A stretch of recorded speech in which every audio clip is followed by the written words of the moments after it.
What are the long-term psychological effects of bullying on individuals?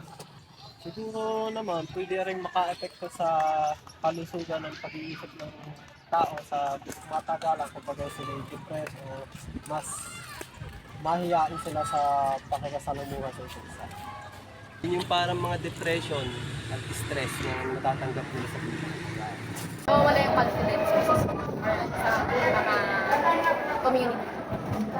One is the trauma, the loss of self-confidence, and the self-esteem. Sa pananaw ko, ang pinakamatagal na epekto sa psychological na epekto ng bullying sa isang individual ay magkakaroon ng anxiety. Kasi nga diba, once na binully ka, pwede ka ma-trauma. Dahil sa trauma na yun, may isip mo ba lagi na lagi kang bubully sa mga tao na nag-turn sa pagkakaroon mo ng anxiety. Kasi minsan na-overcome ng tao yung mga na-experience mo, pero hindi mo masasabi na yung wala. How does bullying impact academic performance and social development? Ito'y posibleng maka-apekto sa kanilang energy at sa kanilang productivity sa paggagawa ng kahit ano. Kasi ito, kung sa mga binubuli nila, kagaya yung iba, nabigil yung Nabubuli ka sa school, mas nahihiya ka, o maaaring may mga activities, mas nahihiya ka na mag-join sa mga school activities. Kaya hindi mo na ibibigay yung opinion mo sa mga activities. For me, one of the factor nakaka-affect sa mga student is yung grade nila. Yun yung nagiging reflect dun sa kung ano yung nangyayari sa kanya inside the school. Kasi, for example, I am a victim of bullying. So, for me, nag-reflect yun sa akin, I can socialize to other people, and I can concentrate on my major subject, on the subject that I take. So, for me, nakaka-apekto yun at nag-reflect talaga yan sa magiging behavior ko inside the classroom. And Kaya dahil na kapag nabully ka ng isang tao, pwede matatakot ka na sa mga ibang tao kasi feeling mo baka trauma ka na eh. Hindi isipin mga parang yun yung mga tao na makakita sa'yo, lagi ka na lang bubully. Kaya parang ikaw yung gagawa ng way para umiwas, pwede kang yun nga, parang magiging introvert. Can self-defense training empower victims of bullying? So, oo naman, kasi nakakatulong naman talaga yung self-defense training. Lalo na kapag yung ginagawa sa isang individual. Number 2 question. Can self-defense training empower victims of bullying? If so, how?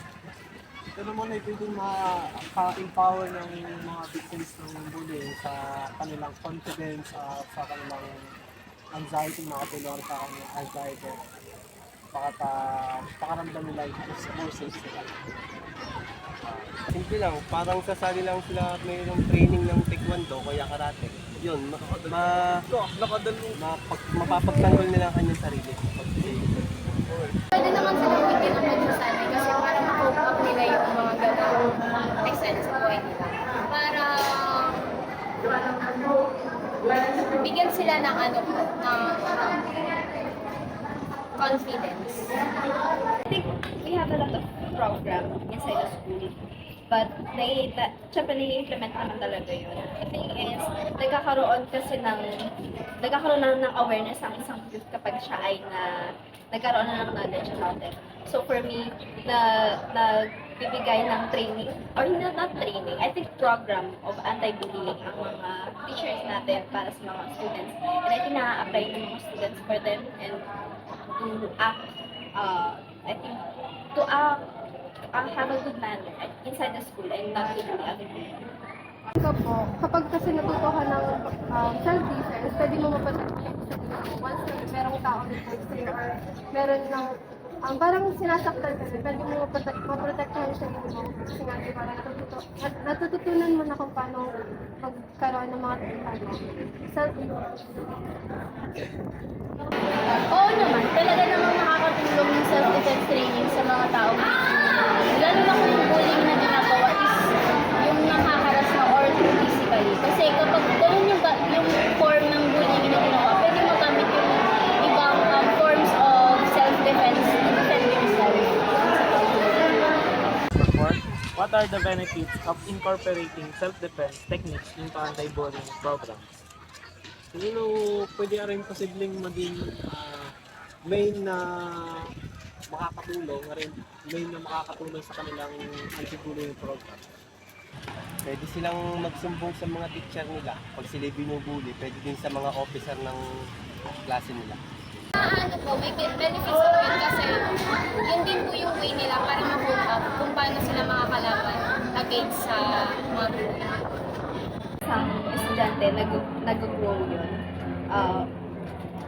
in the long term. Kasi kapag nagkakaroon siya ng information, kapag nagkakaroon siya ng knowledge about self-defense, he can or she can protect themselves and those kinds of people na nakikuli sa kanya or I think those mga nakakasar sa kanya, ganun. So, I think that nakakatulong yun ang self-defense to grow individual, interpersonal, and physical. Yun nga, tulad ng sabi ko kanina, once kasi nga natuto ka ng self-defense, maiiwasan na or malilesen na yung mga incidents ng pambubuli kasi nga, for example, marunong na ako mag self-defense tapos alam na, balak na mambuli sa akin na marunong na ako, bubulihin niyo pa ba ako? Alam mo na pwede ko saktan, ever man na physically abuse na ako. When you're engaging in a program na merong makatungkol sa self-defense training, syempre lumalawak yung pagkakaroon mo ng mga kaibigan na parehas lang kayo ng talino. So, magkakaroon ka ng siguro sabihin natin tagapagtanggol kasi nasa program ka na yun eh. So, parang kahit pa paano, you are one of their kasi part ka ng program na yon. So, kapag nabully ka ng ibang tao, pwede mo silang matakbuhan and pwede sila yung tumulong sa'yo kapag nabully ka. Number 5. How can self-defense training build confidence and self-esteem in an individual? Pwede rin naman makatulong ka rin sa confidence ng isang tao. Kumbaga sila ay mas kaunting iaalalahan nila, mas safe sila. Kumbaga pag may self-defense training sila. Ano lang, pag yung sila ay nakapag-training taekwondo at maalam na sadya sila, yun, magka-confidence sila sa kanyang sarili na para ipagtanggol ang kanyang sarili. Pwede po mag-ano ng seminar yung mga nabubuli para matutunan nila kung paano sila makakalaban sa mga ganong sitwasyon. Like I said nga, kakaroon nila ng program ang mga school or ang community when it comes to anti-bullying. So, pag nagkakaroon nga ng information or knowledge ang isang bata when it comes into bullying, I think magkakaroon siya ng dapat hindi ko ito gawin kasi mali yun. But may instances na nakakapit niya yun, yun. And I think nagiging aware sila kapag may ano na I think sa kapwa niya, his fellow acquaintances. Doon, natuto ka na ng self-defense. Parang, mindset mo ba, parang mag-isipin mo na magiging confident ka na parang hindi ka na parang bubulihin ng isang tao. Kaya sa self-esteem naman, parang yun, dahil nga sa nakaroon mo ng parang matutulog sa self-defense, hindi mo na may isip na parang kakayanin ka na lang ng tao ang pwedeng mabuti. Kasi syempre, di ba, kung alam mo sa sarili mo na marunong ka sa self-defense, hindi ka na physically weak. Parang ano mo na yun, parang gift mo na yun sa sarili mo na may alam ka sa mga bagay na to, na alam mo matutulong mo ka anytime kapag naging victim ka ng bullying. Number 6. What role does bystander intervention play in preventing and addressing bullying? Pwede rin naman maitigilin agad yung bullying ng nararamdaman ng isang tao o posible rin pwede rin i-resolve ng mga tao. Karamihan kasi wala. Huwag kasi ang ikay walang pakialam kahit binibulay na sa harap ng ibang tao. Pwedeng tumigil sa mga nakukulong or sila yung tutulong sa mga nakukulong. Yes. Kasi meron tayo meron tayong vote para sa atin ganang mga activities na nangyayari sa iyo. I think i-implement siya, na isasabata siya at meron yung tamang proseso kung paano i-response ng isang individual kapag siya ay nabully. How to speak up to themselves or how to protect themselves kasi meron ang puprotekta sa iyo kasi may law na siya at meron mga I think meron yung consequences or may kailangan kang pagdaanan if ikaw yung nabully. So I think ano na yung bahala para doon. I think that is one of the reason kaya na-i-implement na natin yung mga ganung gawain. Nagiging tama na yung ating mga ginagawa sa iso. Yung magiging way para malaman ng mga nakakataas report sa barangay or sa mga stations na merong ganun incident. Perfect yan kasi matutulungan ng mga nasa officials yung mga tao kasi nakapalibot habang ginagawa yung bullying, hindi mo masasabi na napipigilan nila yon o hahayaan nila na mangyari yun. Pero ang pinaka pwedeng mangyari sa mga tao na nakapalibot sa isang scene ng pambuhuli is yung witness. Kung wala ka man magawa para mapigilan yung nagaganap na bullying, after naman, pwede ka maging witness, di ba? How does self-defense education contribute to creating a safer school environment? Siguro makakatulong ka rin sa pagbabawas at makakabawas ng mga bullying na nangyayari. Parang kagaya lang din ng mga sa hope natin, sa hope. Parang tinuturo din dun kung paano mag-self-defense sa sarili pag may mga biglang kailangan na. Kasi pag may knowledge ka po sa isang bagay, pwede mo po yung magamit sa sarili mo. Or pwede mo siyang ituloy sa mga nakikilala. For me, my suggestion ko lang is to go home. You don't have to do anything, you don't have to do anything. Kapag nilugin ka, just ignore them. Kasi if you really know yourself, you don't have to prove to them na mali yung sinasabi nila or tama yung sinasabi nila. Kasi ang meaning sa akin ng self-defense is to protect myself and not to harm other people. Kasi kapag yun nga nasa na-defense mo nga sarili mo, nakasakit ka naman. But for me, you have to protect yourself and you have to protect other people also. Even though nasaktan ka nila, kailangan mo maging makatakot.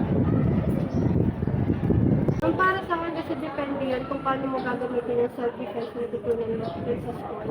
Kasi minsan, may mga tao, dahil nga sa marunong sila sa self-defense, parang iniisip nila na dahil naging sila, parang gagantihan nila yung parang nabuli sa kanila. Kaya feeling ko, depende talaga yun kung paano nila gagamitin yung natutunan nila na mga strategies sa self-defense nila. Para masabi mo kung mas-safe pa na yung sa school yun. I bet you disagree, no? Kasi as self-defense training sa school, para magkaroon ng safer school environment, hindi ko kasi masasabi na magiging safe na kapag lahat ay sumali sa self-defense training. Paano kung yung isang hindi siya victim, kundi siya mismo ang gumagawa ng pag-bully, sumali siya sa self-defense training, edi mas lalakas yun. So hindi ako agree na magkakaroon ng safer environment. I mean, hindi natin masasabi na magkakaroon talaga ng ganun kapag meron self-defense training. Number 8. Are there any legal implications for using self-defense techniques in response to bullying? Meron din naman kung aray gagamitin mo lang sa kung kinakailangan talaga. Kagaya ng pagsali sa taekwondo, pag-training mo doon, at tuturuan ka kung paano depensahan yung sarili yun. Parang yun lang. Meron naman po kasi may self-defense na nakagawin mo ay pwede siyang gamitin na Inside the school, pwede din mag-sali for I think na nagiging mabuti yun ma-aware sila or magkaroon ng information kung ano yung nangyayari talaga sa in real life sa komunidad or sa loob ng paaralan. So for me, nabubukas yung isipan ng mga kabataan doon at nagiging aware sila. Alam nila ang consequences nun if ginawa na nila or Kasi hindi sa lahat ng oras pwede gumagamit ng yung self-defense. Kasi sometimes may mga incident na parang nagpapasobra na. Baka pag ginamit mo yung self-defense, mag-turn na yung crime. Kaya I think Mga bagay na pwede mo magamit para hindi matuloy yung pambubuli sa'yo. Siguro, you can use power. For example, your father is a policeman, so you can use that para hindi matuloy yung pambubuli sa'yo. Number 9. What are some effective self-defense strategies for different types of bullying scenario? Pwede mo rin hindi sila pansinin o i-report sa higher ups o confront mismo yung nabubuli sa'yo. Pwede silang magsumbong sa kanilang mga teacher pag sila binubuli sa room o kaya sa loob ng campus. Pwede silang lumapit sa mga teacher at sabihin nilang binubuli sila. Para sa akin, opinion lang po. Ano wag mo lang silang pansinin kasi yung mga nambubuli ay tumitigil naman kapag pinapakita mo na hindi ka bully. for me, the barrier is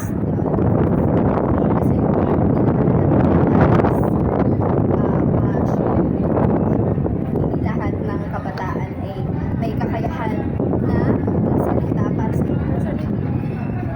So for me, nakikip yun kung ako ang parang hindi ko lang yun hindi ko sinasabi sa mga tao kasi nauunahan ako ng takot, nauunahan ako ng judgment ng ibang tao.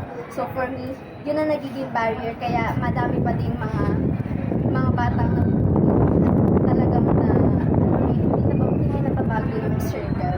Kumbaga parang natatakot pa din sila at ayaw nilang magsalita kaya nagkakaroon ng effect yun sa kanilang utak and nag-lead yun ng suicide. Ayun, siguro sa self-defense tapos kung ang bully sa physical, pwede mo yung maprotektahan yung sarili mo through self-defense. Meron ka ng kaalaman sa mga pagdedepensa ng sarili mo through physical. Then kung sa cyber naman, di ba kasi sinabing cyberbullying, doon ka sa papasok sa online. I think nakadepende pa rin kung paano talaga, kung paano gagamitin ng isang knowledge mo sa Siguro po, sa pamamagitan ng halimbawa po ay programa, dapat po, meron may mga nakakataas na magtuturo sa kanila kung ano yung mga pwedeng pang self-defense or kung paano pang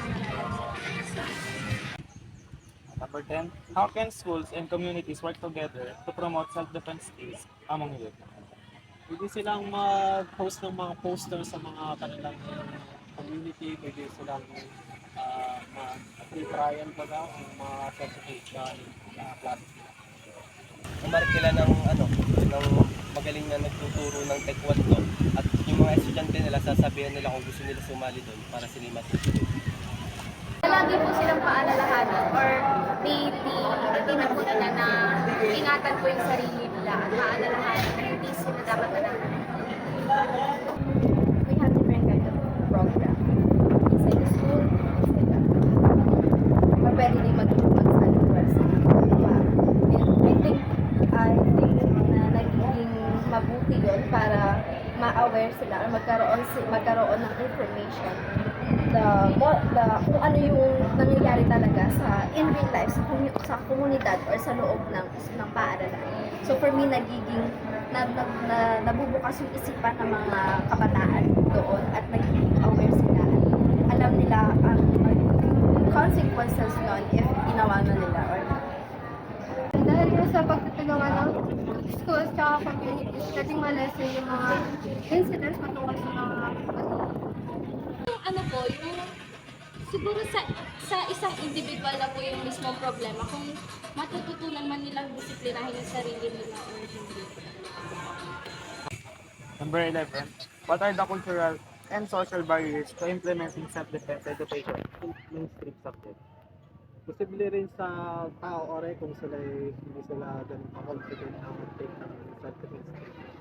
Ano lang, yung bawa, may alam sila tapos ginamit nila sa mali na hindi naman karapat-rapat gamitin sa pambubuli. Yung sila may alam tapos sila pa yung nabubuli. Hindi na mali. Meron po kasi religion or culture na hindi ka pwedeng kumante. So, parang yun po yung naging limitation nila or boundaries na hindi pwedeng matutunan yung mga ganun self-defense. For me, the barrier is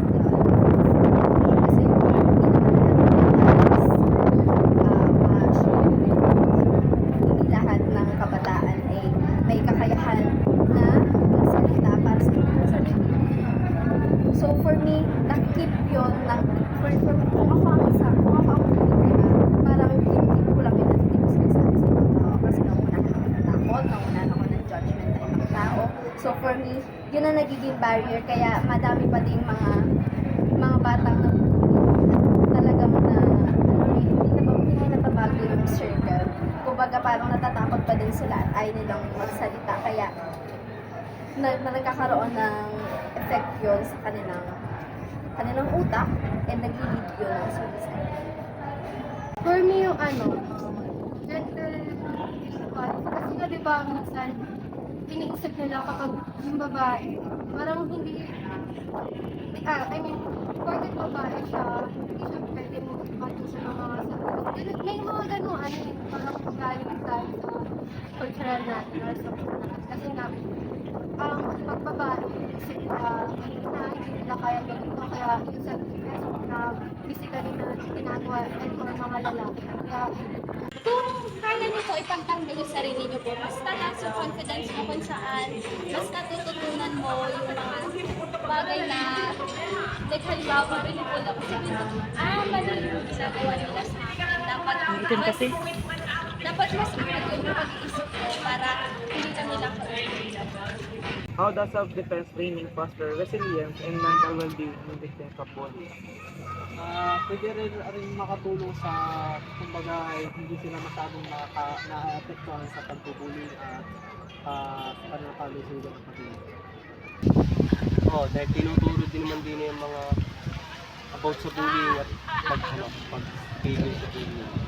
Magandang rin po kasi yung mga nambubuli. So, kapag hindi mo pinapatan yung talino nila, parang mas matatalo ka. Kaya talagang may Ayun na,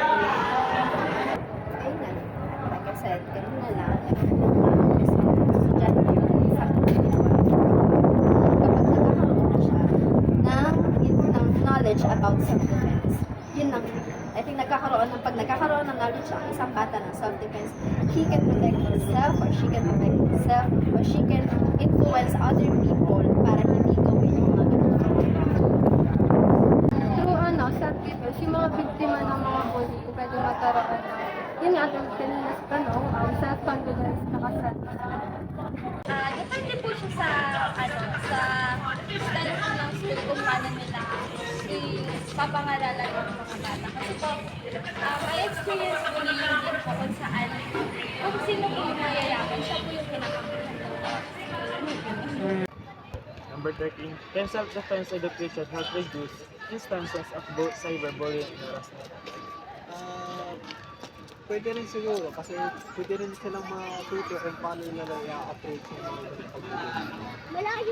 Dapat pinipili din nila ang mga tuturuan nila. Halimbawa yung mga tidyang bullies. Tapos di na dapat dinotolerate o tuturuan pala ng mga ibang tao. po kasi sabi ko nga po kanina, kapag may knowledge ka sa mga ganong sitwasyon, mas magkakaroon ka na kung paano mo maipagtatanggol yung sarili mo. But 50-50 for me.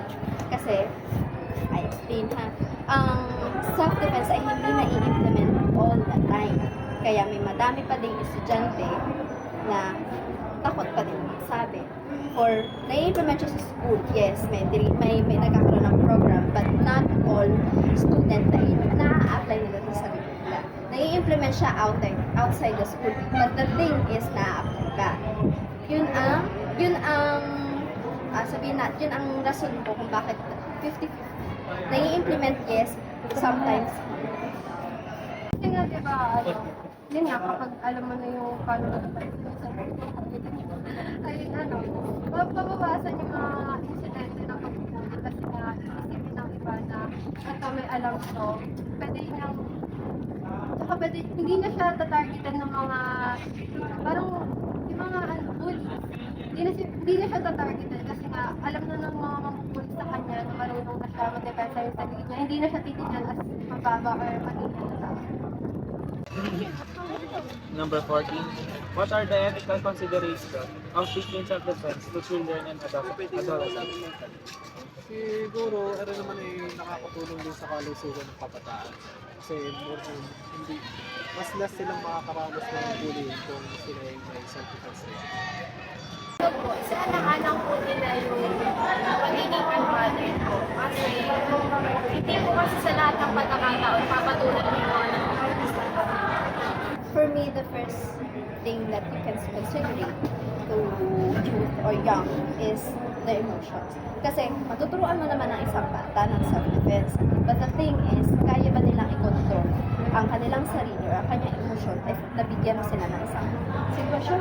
Or, for example, nagbigay ka ng situation na sa kanila, masasabi mo ba na kaya niya controlin yun or kaya niya i-handle yun kapag nandun na yung sitwasyon na yun? For me kasi, kapag ang isang bata ay nabigyan ng isang sitwasyon at hindi niya kayang kontrolin yun, nagkakaroon yun ng reflex sa kung ano yung gagawin niya dun sa tao.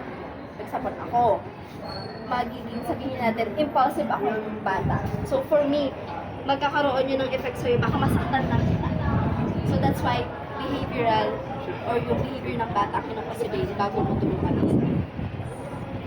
So mga magtuturo naman ng self-defense, kailangan nilang isipin muna kung paano talaga magagamit ng isang tao yung tinuturo nila, kung paano din paano ma-a-adapt ng isang tao yung tinuturo nila. Kasi nga, pwede rin kasing bago pumunta sa mga, or bago sila mag-volunteer sa mga biktima na gusto makita ng self-defense, pwede muna silang pumunta sa mga parang mga psychologists bago i-suggest na turuan sila ng self-defense. Para improve din yung mental well-being nila, hindi lang For last question, how can incorporating self-defense into mainstream subjects promotes a culture of respect and empathy and understanding? Siguro naman ay nakakatulong din yung self-defense training kasi rin matuto ka na paano maintindihan mo yung tao na bubuli sa iyo na maintindihan mo kung ano mga sitwasyon nila. Unawain na lang dahil hindi naman natin alam yung pinapagkaan ng isang kaya sa inyo. po. Yung sinabi ko sa inyo na unbothered ka, parang may balik mo, kunwari kung nabuli ka, para may balik mo sa kanya yun, parang irespeto mo na lang siya kasi baka may ano siya, sakit sa pag-iisip, gano'n. So parang irespeto mo na lang kung bakit ka nakakagat. For the empathy respect naman, syempre napaka-modern na ng ating panahon ngayon. You can cite or you can search different kind of platforms. Meron silang campaign, meron silang poster ng mga anti-bullying. So, in that case, nagkakaroon din ng knowledge ang isang bata kahit wala siya sa school. Kasi nakikita niyo naman yun through social media. Lahat naman tayo may social media except sa mga bata pa ngayon na pa talaga nakakapagsalita. The thing is, na-aware at na-share yun, I think, globally. Sa buong mundo talaga, nagiging aware ang isang but the thing is, mas maganda pa din natin turuan sila in person. Instead na nagkakaroon lang sila ng kaalaman sa social media. Experience ko, yung mga nagtuturo kasi ng self-defense, hindi lang sila inaway na tuturo nila yung physical. Minsan, sinasabi din nila kung ano ba talaga yung mga maaaring, parang nagkakaroon din sila ng knowledge, pinapasa nila yung knowledge na meron sila na dapat sa self-defense, hindi lang din palaging sinasaktan or talagang sa sarili, kundi dapat iniintindi mo din yung isang tao kasi nga, yun, may mga tao kasi na kaya sila namubuli dahil nga rin sa mga nararanasan nila inside and outside the school. Minsan may mga bullies na, ayun, dumadating dito sila sa school tapos sa bahay pala problematic sila. Kaya, dun sa pagtuturo ng self-defense, na may kasama rin understanding na knowledge na kailangan mo kung sa sarili ng mga mamubuli sa loob na pasok yung pa-understand.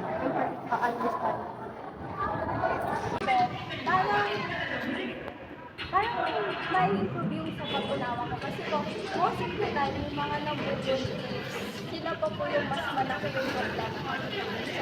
Parang kapag tapos ng self-defense ako, hindi ko po sila sasaktan katulad ng panagagawa.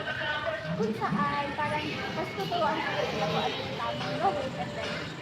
Kasi sabihin ko po na if may problema sila, pwede naman po sila mag-offer sa akin. Saan sa pag-hukuli.